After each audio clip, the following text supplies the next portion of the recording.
Baik, selamat siang Ibu Kepala Sekolah, Bapak Ibu dan sejawat mengajar di SMP Santo Yosef Pemuda Medan. Bapak Ibu, terima kasih saya ucapkan kepada Ibu Kepala Sekolah, Bapak Ibu, rekan-rekan sejawat mengajar di SMP Santo Yosef Pemuda Medan yang meluangkan waktunya kita dapat berdiskusi bersama di sini. Ya, saya di sini berdiri untuk menyampaikan aksi nyata menyebarkan atau mengimbaskan pemahaman dan penerapan pengalaman budaya positif yang sudah kami pelajari di calon guru penggerak beberapa bulan yang sudah kita lewati, ya Bapak Ibu. Jadi saya calon guru penggerak angkatan ke-10. Budaya positif. Budaya positif merupakan perwujudan dari nilai-nilai atau keyakinan universal yang diterapkan di sekolah. Budaya positif dapat mendorong murid untuk mampu berpikir, bertindak dan menciptakan sebagai proses memerdekakan dirinya sehingga murid mampu mandiri dan lebih bertanggung jawab. Konsep inti budaya positif terdiri dari beberapa bagian. Yang pertama itu perubahan paradigma belajar. Yang kedua, disiplin positif. Yang ketiga, kebutuhan dasar manusia. Motivasi perilaku manusia. Posisi kontrol guru. Keyakinan kelas. Dan segitiga restitusi. Pembelajaran dengan paradigma baru merupakan pembelajaran yang dirancang berdasarkan prinsip pembelajaran berdiferensiasi yang sudah digadang-gadangkan oleh Kemendikbud, yang sudah kita jalankan juga di berbagai sekolah-sekolah se-Indonesia, ya Bapak Ibu, sehingga para peserta didik belajar sesuai kebutuhannya berdasarkan tahap perkembangan sesuai dengan teori psikologi modern yang mewujudkan profil Pancasila. Kita garis bawahi Bapak Ibu bahwasanya peserta didik belajar sesuai dengan kebutuhannya. Yang kedua Bapak Ibu, disiplin positif. Disiplin positif adalah pembiasaan hal yang baik, mencakup sikap maupun tutur kata oleh seorang atau oleh seluruh warga di sekolah, terutama bagi murid, agar dapat berkembang menjadi pribadi yang kritis, mandiri dan bertanggung jawab. Sebagai pendidik, tujuan kita adalah menciptakan peserta didik yang memiliki disiplin diri, sehingga mereka berperilaku mengacu kepada nilai-nilai kebajikan universal dan memiliki motivasi dalam diri menuju perubahan perilaku ke arah yang lebih baik. Yang ketiga, kebutuhan dasar manusia. Bapak Ibu, kebutuhan dasar kita merupakan sesuatu yang kita lakukan untuk mendapatkan apa yang kita inginkan. Seluruh tindakan yang kita lakukan memiliki tujuan. Semua usaha terbaik yang kita lakukan agar dapat kebutuhan dasar kita terpenuhi dengan baik. Ini kebutuhan dasar manusia. Yang pertama itu adalah bertahan hidup, kasih sayang dan rasa diterima, penguasaan, kebebasan, dan kesenangan. Ini adalah kebutuhan dasar manusia. Bertahan hidup di sini Bapak Ibu, makanan, pakaian, tempat tinggal, keamanan, dan kesehatan.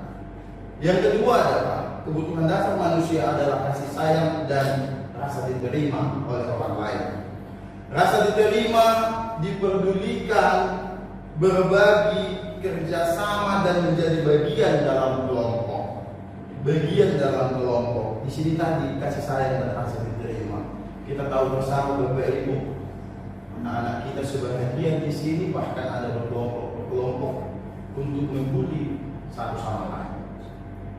Ya Bapak Ibu, baru penguasaan, harga diri. Ini dia, apalagi kita orang Batak, ya Bapak Ibu. Keinginan untuk dianggap, memimpin, berprestasi, diakui dan didengarkan.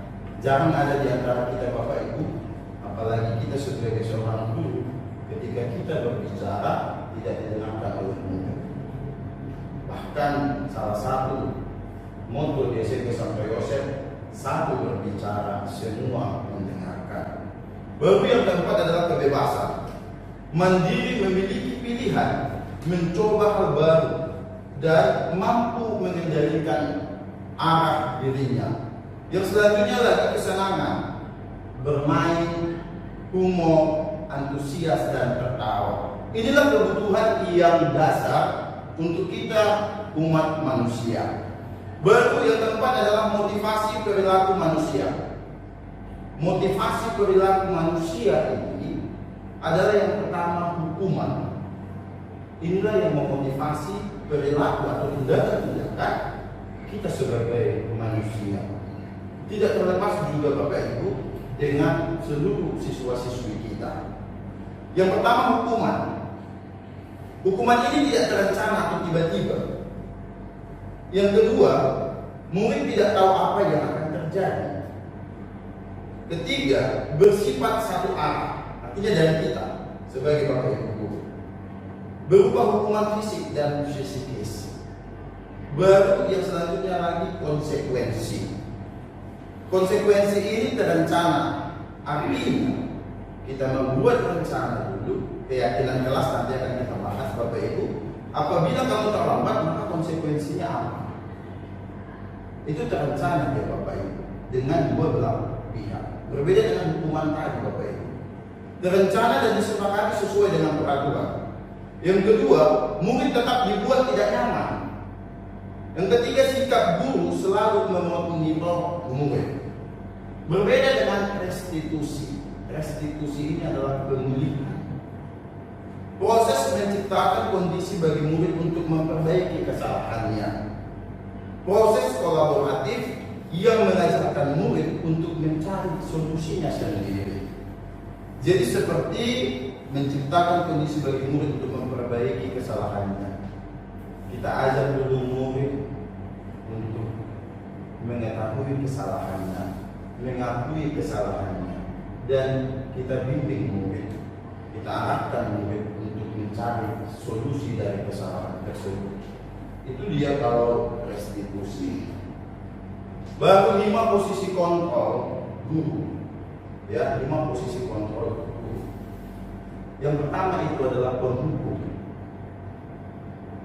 Yang kedua itu adalah pembuat rasa salah atau bersalah. Yang ketiga menjadi teman. Yang keempat pemantau. Yang kelima manajer. Mari Bapak Ibu, saya bawa Bapak Ibu untuk memilih bagaimana atau bagian mana yang kita lakukan sebagai seorang guru. Silakan amati kasus berikut ini. Penghukum, nada suara tinggi, bahasa tubuh, mata melotot, dan jari menunjuk-nunjuk menghardik.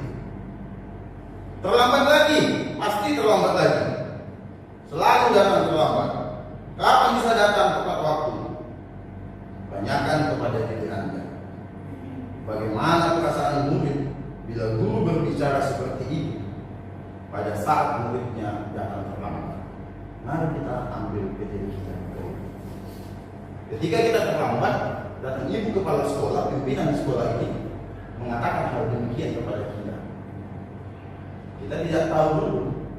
Kita kan terlambat mempunyai alasan tertentu. Walaupun kadang-kadang alasan ini adalah alasan yang klasik atau negatif, ataupun hal yang positif. Contoh, rempes ban. Contoh, ada tabrakan di depannya, atau hal lain sebagainya. Kemungkinan murid marah dan mendendam atau bersifat agresif.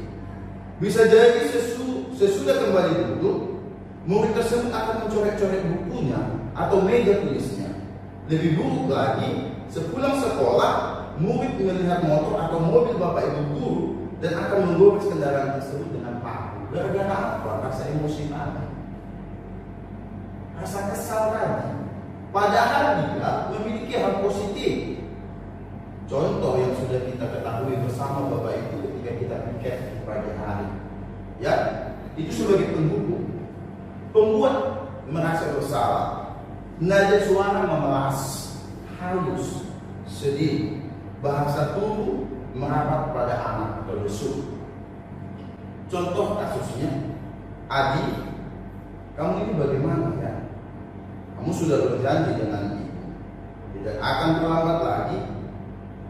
Kamu kenapa ya senang sekali mengecewakan ibu? Ibu benar-benar kecewa sekali dengan kamu. Bagaimana perasaan murid bila ditegur seperti cara ini? Hasilnya, murid akan merasa bersalah. Bersalah telah mengecewakan ibu atau bapak gurunya. Murid akan merasa menjadi orang yang gagal dan tidak sanggup membahagiakan orang lain. Kadangkala sikap seperti ini lebih berbahaya dari sikap penghukum. Karena emosi akan tertanam rapat di dalam diri murid dan murid merasa menahan atau mendendam di dalam hatinya perasaan tersebut. Tidak seperti murid dengan guru pendukung, di mana murid bisa menumpahkan amarahnya walaupun dengan cara yang negatif. Murid tertekan seperti inilah yang tiba-tiba meletus amarahnya dan bisa menyakiti diri sendiri atau orang lain. Menanam, menumpuk-numpukkan masalah. Disitulah pembuat merasa bersalah. Bapak Ibu, sekali lagi saya katakan, mari kita proses dulu yang bagaimana ya. Sebagai posisi teman, nada suara, ramah, akrab, dan bercanda, bahasa tubuh merapat pada murid, mata dan senyum jenaka. Adi, ayolah, bagaimana sih kamu? Kemarin kamu sudah janji ke bapak bukan? Kenapa terlambat lagi? Sambil tertawa ringan. Ya, sudah tidak apa-apa. Duduk di sana. Nanti Pak Guru bantu. Kamu ini bagaimana perasaan murid dengan sikap guru yang seperti ini sebagai teman Bapak Ibu? Hasilnya, murid akan merasa senang dan akrab dengan guru. Ini termasuk dampak yang positif. Hanya saja di sisi negatif, murid menjadi tergantung pada guru tersebut. Bila ada masalah, dia merasa bisa mengandalkan guru tersebut untuk membantunya. Akibat lain dari posisi ini, Adi hanya akan berbuat sesuatu bila menyuruh adalah guru tersebut, dan belum tentu berlaku dengan sama dengan guru atau orang lain. Ada juga sebagian seperti ini kasus di sekolah kita ini, Bapak Ibu. Ya, ada juga kasus yang seperti ini. Dia anggap teman, dia anggap guru itu baik. Ya, baru yang selanjutnya pemantau. Nada suara datang, bahasa tubuh yang formal. Guru, Adi, tahukah kamu jam berapa kita memulai? Tahu Pak, kamu terlambat 15 menit. Apakah kamu sudah mengerti konsekuensi yang harus dilakukan bila terlambat? Paham Pak, saya harus tinggal di kelas pada jam istirahat nanti dan mengerjakan tugas ketertinggalan saya. Iya benar. Nanti pada saat jam istirahat kamu harus tinggal di kelas untuk menyelesaikan tugas yang tertinggal. Saya tunggu. Bagaimana perasaan murid ketika diperlakukan seperti ini, Bapak Ibu? Murid memahami konsekuensi yang harus dijalankan karena telah melanggar salah satu peraturan sekolah. Guru tidak menunjukkan suatu emosi yang berlebihan, menjadi marah atau membuat merasa berbuat salah. Murid tetap dibuat tidak nyaman, yaitu dengan harus tinggal di kelas pada waktu yang istirahat dan mengerjakan tugas. Guru tetap harus memantau murid pada saat mengerjakan tugas di jam istirahat, karena murid tidak bisa ditinggalkan seseorang diri. Bapak Ibu yang dikasihi Tuhan, ini adalah posisi kontrol yang kelima. Posisi kontrol yang kelima ini menunjukkan kita sebagai manajer.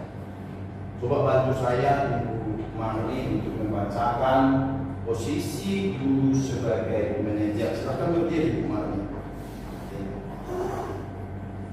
Guru, Adi, apakah kamu mengetahui jam berapa sekolah dimulai? Adi, tahu Pak, jam 7. Guru, ya, jadi kamu terlambat. Kira-kira bagaimana kamu akan memperbaiki masalah ini? Adi, saya bisa menanyakan teman saya Pak untuk mengejar tugas yang tertinggal.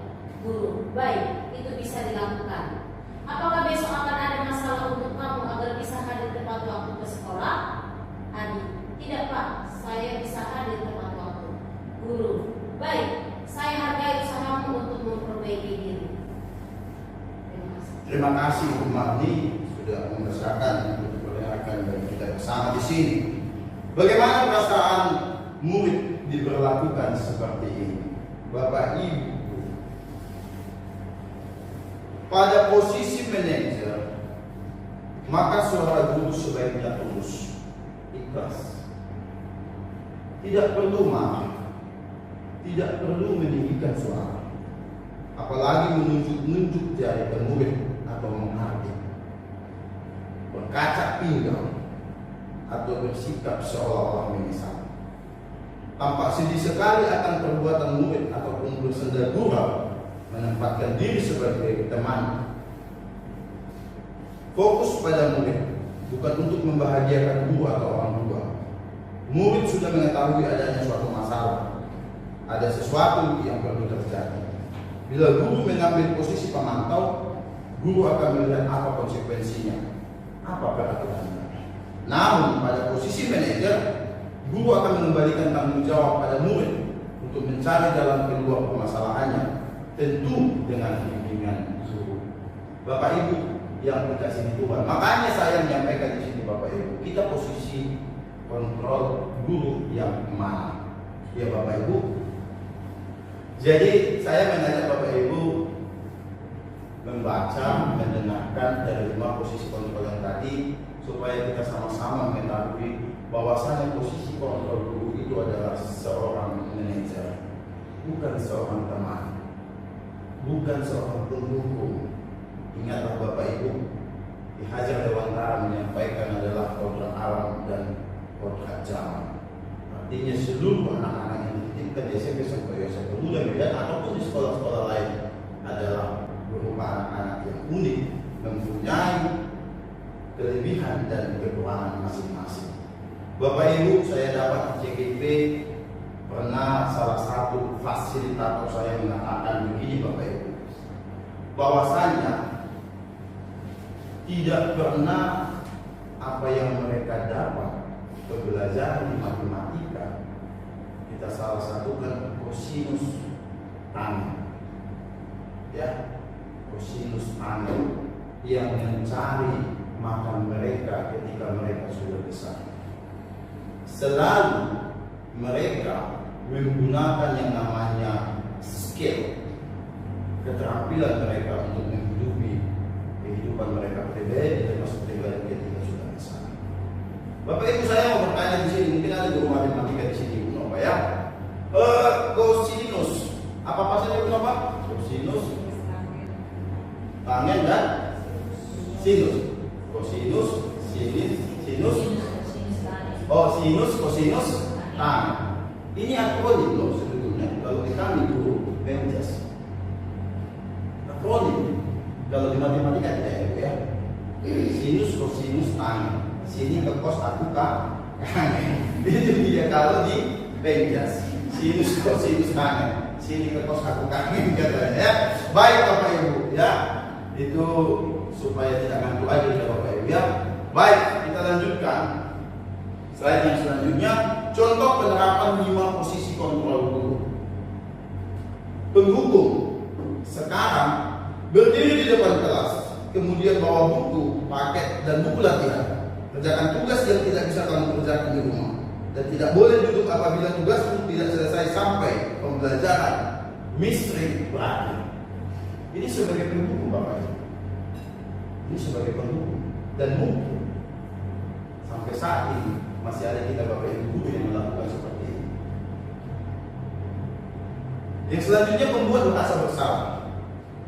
Kesekian kali ibu sudah ingatkan, kamu senang ya membuat bis marah-marah, terus hanya karena baju yang selalu keluar-keluar dan dasi yang tidak digunakan dengan baik.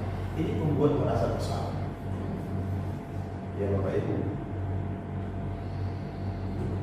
Teman, ayo dong kerjakanlah tugas yang Miss sudah sampaikan.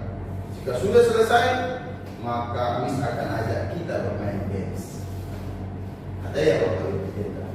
Ayo nak kerjakan tugasnya. Nanti kalau sudah selesai, kita akan bermain game. Sama, saya juga pribadi seperti itu ketika pembelajaran penjas. Apabila tugas ini sudah selesai, maka boleh bebas. Itulah dia sebagai